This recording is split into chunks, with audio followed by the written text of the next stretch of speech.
Christmas morning. My son was smiling, holding a gift he'd wanted for months. And then his father said something that made my stomach drop. "Yeah, you can keep it, but you owe me $400. My 14-year-old just froze. Because what do you even say in that moment? Smile, or cry? But what his dad didn't expect was that I was about to make sure that debt disappeared and take back control in a way he couldn't stop. I didn't realize something was wrong at first.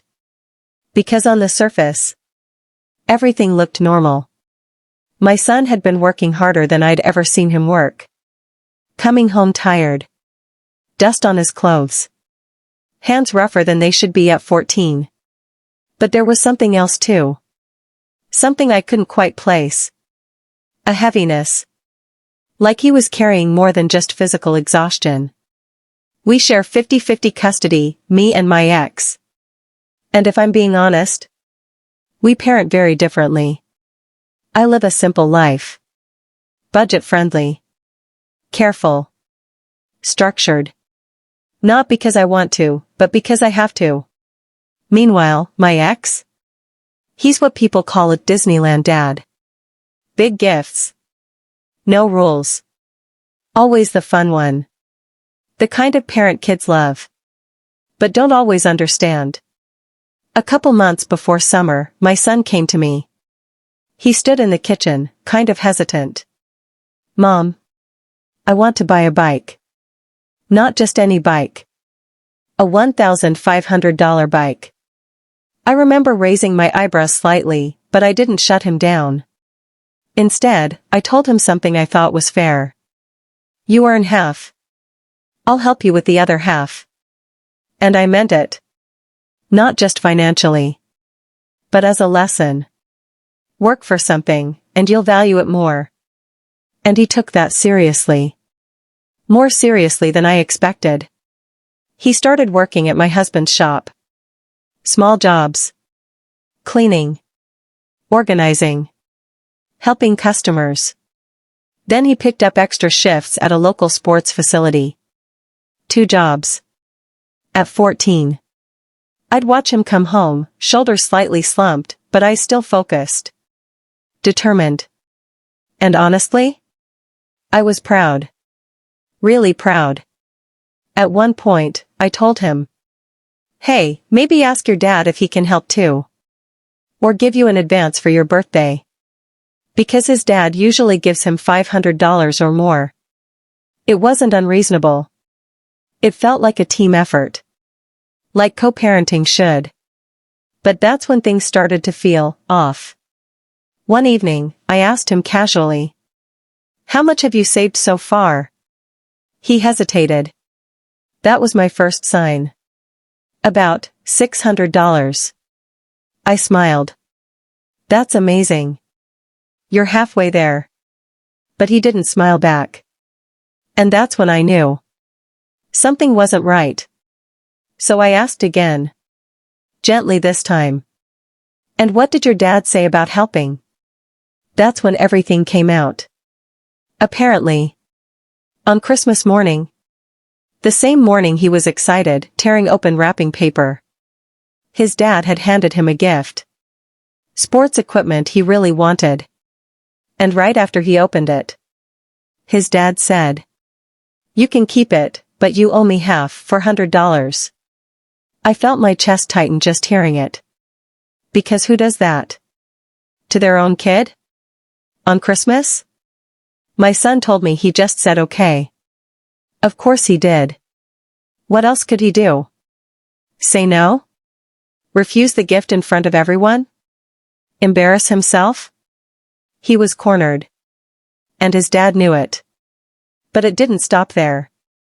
His dad had been reminding him about the debt. Telling him he couldn't get the bike. Couldn't spend his own money. Until that $400 was paid back. I sat there, completely still. Trying to process what I was hearing. But inside? I was boiling. Because this wasn't just about money. This was control. This was manipulation. This was taking advantage of a kid who didn't know how to push back. And the worst part? My son thought it was normal. He thought he actually owed it. I looked at him. Really looked at him. This hardworking, kind, responsible kid. Who had done everything right. And somehow was being punished for it. That's when something in me snapped. I leaned forward and said, very calmly, "You don't owe him anything." He blinked. Confused. "What? You don't owe him that money?" I could see it in his face. That moment where something shifts. Where a belief starts to crack. But he said. I don't care what he said. My voice was steady. Firm. That was a gift. You don't charge your kid for a Christmas gift. That's not how this works. He went quiet. Like he was trying to unlearn something in real time. And the money you earned? I continued. That's yours. You worked for it. For your bike. Not to pay off some made-up debt. I could see relief slowly replacing confusion. Like a weight lifting off his shoulders. But I wasn't done. Not even close. Because now, this wasn't just about correcting him. This was about setting a boundary. With my ex.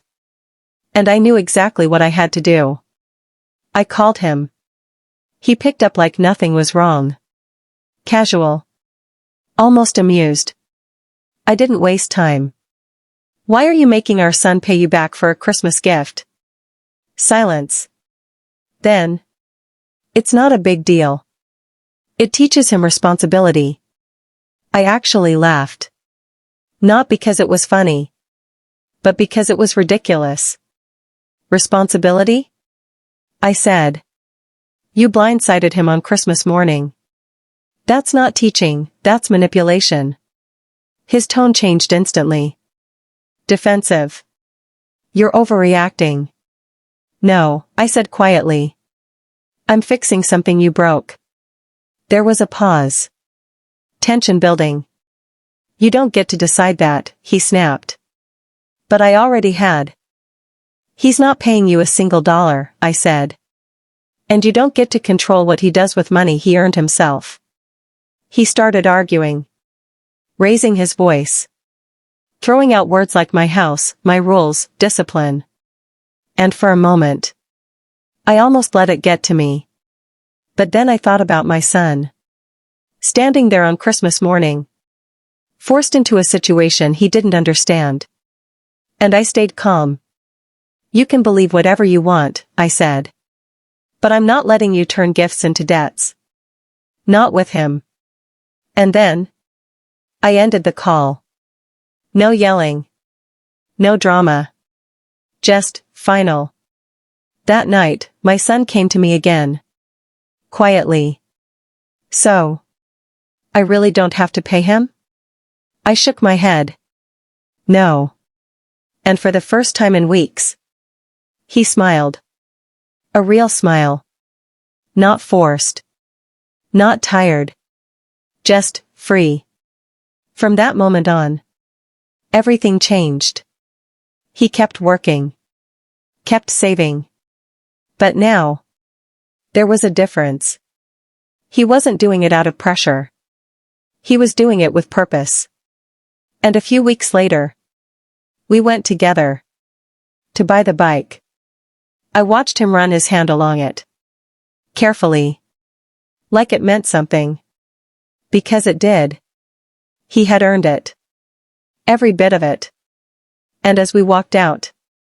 He looked at me and said something I'll never forget. Thanks for having my back. And in that moment.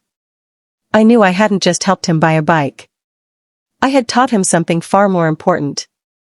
That just because someone has authority over you. Doesn't mean they're right.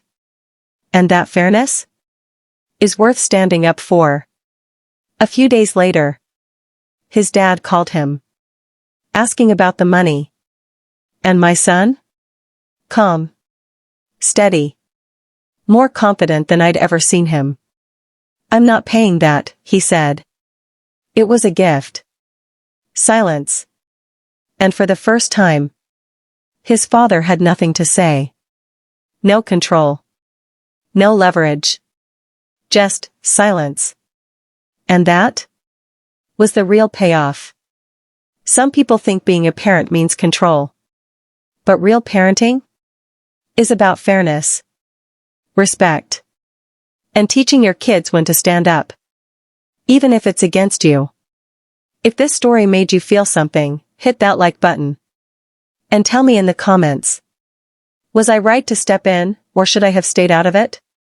And of course, subscribe to Revenge_Ida 2.0 for more stories where karma hits exactly where it should.